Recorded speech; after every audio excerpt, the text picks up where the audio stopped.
अस्सलाम वालेकुम मेरे प्यारे दोस्तों ਅਸੀਂ ਆਪਣੀ ਨਵੀਂ ਵੀਡੀਓ ਦੇ ਨਾਲ ਤੁਹਾਡੇ ਸਾਹਮਣੇ ਹਾਜ਼ਰ ਹਾਂ। ਮੇਰੇ ਪਿਆਰੇ ਦੋਸਤੋ, ਪਿਛਲੀ ਵੀਡੀਓ 'ਚ ਅਸੀਂ ਤੁਹਾਨੂੰ ਗੰਦਮ ਦੀ ਫੀਮਨ ਪੈਦਾਵਾਰ ਵਧਾਉਣ ਦੇ ਮੁਤਲਕ ਦੱਸਿਆ ਸੀ ਕਿ ਕਿਹੜੀ ਖਾਦ ਪਾਇਆ, ਕਿਹੜਾ ਜਿਹੜਾ ਨਾ ਫਾਇਦਾ ਹੁੰਦਾ ਹੈ ਤੇ ਗੰਦਮ ਦੀ ਪੈਦਾਵਾਰ ਕਿਵੇਂ ਵੱਧਦੀ ਹੈ।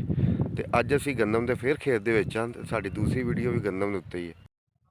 ਦੋਸਤੋ, ਗੰਦਮ ਜਿਹੜੀ ਹੈ ਨਾ ਪੂਰੀ ਦੁਨੀਆ ਤੇ ਖਾਈ ਜਾਂਦੀ ਹੈ, ਪੂਰੀ ਦੁਨੀਆ ਤੇ ਉਗਾਈ ਵੀ ਜਾਂਦੀ ਹੈ। ਪਾਕਿਸਤਾਨ ਦੇ ਵਿੱਚ ਵੀ ਹਰ ਆਦਮੀ ਗੰਦਮ ਖਾਂਦਾ ਹੈ। ਸਾਡੇ ਪਾਕਿਸਤਾਨ ਦੇ ਵਿੱਚ ਚਾਵਲ ਬਹੁਤ ਜ਼ਿਆਦਾ ਕਾਸ਼ਤ ਹੁੰਦੇ ਨੇ, ਲੇਕਿਨ ਗੰਦਮ ਚਾਵਲਾਂ ਨਾਲੋਂ ਜ਼ਿਆਦਾ ਕਾਸ਼ਤ ਹੁੰਦੀ ਹੈ। ਲੇਕਿਨ ਸਾਡੇ ਲੋਕ ਜਿਹੜੇ ਨੇ ਨਾ ਚਾਵਲ ਐਡੇ ਸ਼ੌਕ ਨਾਲ ਨਹੀਂ ਖਾਂਦੇ। ਕੁਛ ਏਰੀਏ 'ਚ ਚਾਵਲ ਬੜੇ ਸ਼ੌਕ ਨਾਲ ਖਾਧੇ ਜਾਂਦੇ ਨੇ, ਲੇਕਿਨ ਹਰ ਬੰਦਾ ਜਿਹੜਾ ਨਾ ਗੰਦਮ ਨੂੰ ਲਾਈਕ ਕਰਦਾ, ਗੰਦਮ ਦਾ ਆਟੇ ਨੂੰ ਲਾਈਕ ਕਰਦਾ, ਗੰਦਮ ਦੀ ਰੋਟੀ ਨੂੰ ਲਾਈਕ ਕਰਦਾ। ਤੇ ਗੰਦਮ ਉਗਾਉਂਦੇ ਅਸੀਂ ਜ਼ਰੂਰ ਆ, ਲੇਕਿਨ ਸਾਡੇ ਏਰੀਏ ਦੇ ਵਿੱਚ ਸਾਡੇ ਮੁਲਕ ਦੇ ਵਿੱਚ ਪੈਦਾਵਾਰ ਫਿਰ ਵੀ ਪੂਰੀ ਨਹੀਂ ਹੁੰਦੀ। ਤੇ ਹਰ ਸਾਲ ਅਸੀਂ ਜਿਹੜੇ ਨਾ ਗੰਦਮ ਬਾਹਰੋਂ ਮੰਗਵਾਉਂਦੇ ਹਾਂ ਮਹਿੰਗੇ ਦਾਮੋਂ। ਤੇ ਦੋਸਤੋ, ਕੋਸ਼ਿਸ਼ ਕਰਿਆ ਕਰੋ ਕਿ ਗੰਦਮ ਜਿਹੜੀ ਹੈ ਨਾ ਖੁਦ ਬੀਜੀਏ ਅਸੀਂ, ਸਾਡਾ ਮੁਲਕ ਖੁਦ ਕਫੀਲ ਹੋਏ ਤੇ ਫੀਮਨ ਪੈਦਾਵਾਰ ਉਹਦੀ ਵਧੇ। ਤੇ ਫੀਮਨ ਪੈਦਾਵਾਰ ਐਸੇ ਤਰੀਕੇ ਨਾਲ ਵੱਧ ਸਕਦੀ ਹੈ ਕਿ ਅਸੀਂ ਖਾਦਾਂ ਦਾ ਤਨਾਸਬ ਮਕਦਾਰ ਬਰਾਬਰ ਰੱਖੀਏ, ਜੜੀ ਬੂਟੀਆਂ ਦੀ ਤਲਫੀ ਜ਼ਰੂਰ ਕਰੀਏ, ਠੀਕ ਹੈ। ਤੇ ਜੜੀ ਬੂਟੀਆਂ ਦਾ ਜਿਹੜਾ ਨੁਕਸਾਨ ਹੈ ਉਹਦੇ ਬਾਰੇ 'ਚ ਅਵੇਅਰਨੈਸ ਹੋਣੀ ਚਾਹੀਦੀ ਹੈ ਬੰਦੇ ਨੂੰ।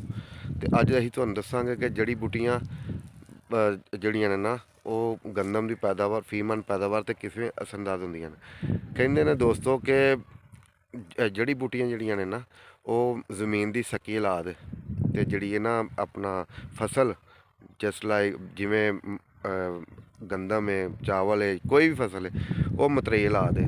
ਕਿਉਂਕਿ ਜੜੀ ਬੂਟੀ ਨੇ ਜ਼ਮੀਨ ਦੇ ਵਿੱਚ ਦੋਸਤੋ ਜ਼ਰੂਰ ਉੱਗਣਾ ਹੀ ਹੁੰਦਾ। ਤੇ ਇਹਦਾ ਹਰ ਸਾਲ ਅਸੀਂ ਨਵੇਂ ਤੋਂ ਨਵੇਂ ਤਜਰਬੇ ਕਰਨੇ ਆ ਇਹਨੂੰ ਮਾਰਨ ਦੇ।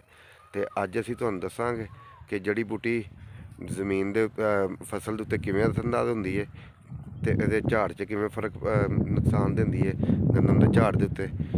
ਤੇ ਅੱਜ ਅਸੀਂ ਜ਼ਰੀ ਮਾਹਰੀਨ ਦੇ ਕੋਲ ਆਏ ਹਾਂ ਤੇ ਉਹ ਤੁਹਾਨੂੰ ਮੁਫੀਦ ਮਸ਼ਵਰੇ ਵੀ ਦੇਣਗੇ ਤੇ ਫੀਮਨ ਪੈਦਾਵਾਰ ਦੇ ਮੁਤਲਕ ਵੀ ਦੱਸਣਗੇ ਤੇ ਜੜੀ ਬੂਟੀਆਂ ਮਾਰਨ ਦੇ ਬਾਰੇ ਵਿੱਚ ਜ਼ਰੂਰ ਦੱਸਣਗੇ।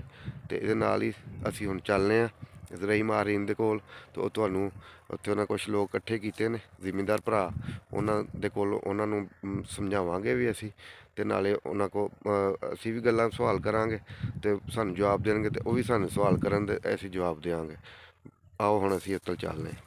ਜੜੀ ਬੂਟੀ ਬੇਤਹਾਸ਼ ਹੋਏਗੀ ਤੇ ਤੁਹਾਡਾ ਕੀ ਝਾੜ ਨਿਕਲਣਾ, ਠੀਕ ਹੈ। ਤੇ ਜੜੀ ਬੂਟੀ ਜਿਹੜੀ ਹੈ ਨਾ ਜ਼ਮੀਨ ਦੋਸਤ ਹੁੰਦੀ ਹੈ, ਇਹਨੇ ਨਿਕਲਣਾ ਹੀ ਨਿਕਲਣਾ, ਜੋ ਮਰਜ਼ੀ ਕਰ ਲਵੋ ਇਹਦਾ, ਇਹ ਨਿਕਲੇਗੀ ਹੀ ਨਿਕਲੇਗੀ, ਲਾਜ਼ਮੀ ਨਿਕਲੇਗੀ। ਲੇਕਿਨ ਇਹ ਵਾ ਕਿ ਇਹਨੂੰ ਅਗਰ ਤੁਸੀਂ ਟਾਈਮ ਸਿਰ ਕਵਰ ਕਰ ਲਿਆ ਜਾਏ, ਇਹਨੂੰ ਟਾਈਮ ਸਿਰ ਇਹਦੇ ਉੱਤੇ ਸਪਰੇਅ ਕਰ ਦਿੱਤੀ ਜਾਏ ਜੜੀ ਬੂਟੀ ਮਾਰ ਸਪਰੇਅ ਦੀ, ਤੇ ਤੁਹਾਨੂੰ ਜਿਹੜਾ ਨਾ ਝਾੜ ਦੇ ਵਿੱਚ 5 ਤੋਂ 6 ਮਣ ਦਾ ਆਟੋਮੈਟਿਕਲੀ ਇਨਕਰੀਜ਼ ਹੋ ਜਾਏਗਾ। ਜਿੱਥੇ ਤੁਸੀਂ ਜੜੀ ਬੂਟੀ ਦੀ ਸਪਰੇਅ ਨਹੀਂ ਕੀਤੀ ਦੀ ਹੋਏਗੀ, ਉਹ ਇੱਕ ਪਹਿਲੀ ਵੇਖ ਲੈਣਾ, ਜਿੱਥੇ ਕੀਤੀ ਹੋਏਗੀ ਉਹਨਾਂ ਦੋਵਾਂ ਦੇ ਵਿੱਚ ਜ਼ਮੀਨ ਆਸਮਾਨ ਦਾ ਫਰਕ ਹੋਏਗਾ, ਅੱਧੋ ਅੱਧ ਦਾ ਫਰਕ ਪੈ ਜਾਂਦਾ ਦੋਵਾਂ ਦੇ ਵਿੱਚ। ਅੱਛਾ ਮੁਰਸ਼ਦ ਸਾਹਿਬ, ਇਹਦਾ ਟਾਈਮ ਕੀ ਹੈ, ਕਿਦੋਂ ਕੁ ਕਰਨੀ ਚਾਹੀਦੀ ਜੜੀ ਬੂਟੀ ਦੀ spray? ਜੜੀ ਬੂਟੀ ਦੀ ਸਪਰੇਅ ਜਿਹੜੀ ਹੈ ਨਾ, ਕਹਿੰਦੇ ਨੇ ਕਿ ਮਤਲਬ ਕਿ ਜਿਹੜੇ ਜ਼ਹਿਰੀ ਮਾਹਿਰੀਨ ਨੇ ਉਹ ਕਹਿੰਦੇ ਨੇ ਕਿ 35 ਤੋਂ 40 ਦਿਨ ਦੇ ਵਿੱਚ ਕਰ ਦਿਓ। ਲੇਕਿਨ ਅਸੀਂ ਆਪਣੇ ਇਲਾਕੇ ਦੇ ਹਿਸਾਬ ਨਾਲ ਚੱਲਣਾ ਹੈ, ਕਿਉਂਕਿ ਸਾਡਾ ਪਾਣੀ ਲੱਗਦਾ ਇੰਨੇ ਦਿਨਾਂ 'ਚ।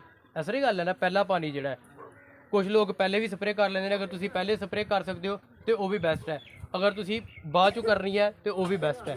ਲੇਕਿਨ ਇਹ ਵਾ ਕਿ ਜਿਹੜਾ ਆਪਣੇ ਇਲਾਕੇ ਦੇ ਹਿਸਾਬ ਨਾਲ ਅਸੀਂ ਗੱਲ ਕਰਾਂਗੇ, ਆਪਣੇ ਇਲਾਕੇ ਦੇ ਵਿੱਚ ਇਹ ਵਾ ਕਿ ਪਾਣੀ ਲਗਾਉਣ ਤੋਂ ਬਾਅਦ ਲੋਕੀ ਸਪਰੇਅ ਕਰਦੇ ਰਹੇ। ਜਦੋਂ ਪਾਣੀ ਲਗਾ ਲੈਂਦੇ ਉਹ ਪੈਰ ਤਰਾ ਹੋ ਜਾਂਦਾ। ਜਿੰਨੀਆਂ ਵੀ ਮਾਰਕੀਟ ਦੇ ਵਿੱਚ ਸਪਰੇਵਾਂ ਮਿਲ ਰਹੀਆਂ ਨੇ, ਜੜੀ ਬੂਟੀ ਮਾਰ ਸਪਰੇਵਾਂ ਮਿਲ ਰਹੀਆਂ ਨੇ, ਉਹ ਉਹਨਾਂ ਦੀ ਰਿਕਮੈਂਡੇਸ਼ਨ ਇੱਕ ਹੀ ਹੈ ਕਿ ਜਦੋਂ ਪੈਰ ਤਰਾ ਹੋ ਜੇ ਉਦੋਂ ਸਪਰੇਅ ਕਰੋ, ਠੀਕ ਹੈ। ਪਹਿਲਾ ਪਾਣੀ, ਕਿਉਂਕਿ ਕੁਛ ਜ਼ਮੀਨਾਂ ਕਰਲਾਠੀਆਂ ਨੇ, ਕੁਛ ਮਹਿਰਾਂ ਨੇ, ਕੁਛ ਦੇ ਵਿੱਚ ਪਾਣੀ ਜਲਦੀ ਖੁਸ਼ਕ ਹੋ ਜਾਂਦਾ, ਕੁਛ ਦੇ ਵਿੱਚ ਲੇਟ ਹੁੰਦਾ, ਉਹ ਫਿਰ ਉਸ ਹਿਸਾਬ ਨਾਲ ਜਿਹੜਾ ਨਾ ਉਹ ਆਪਣੀ ਸਪਰੇਅ ਕਰਨ।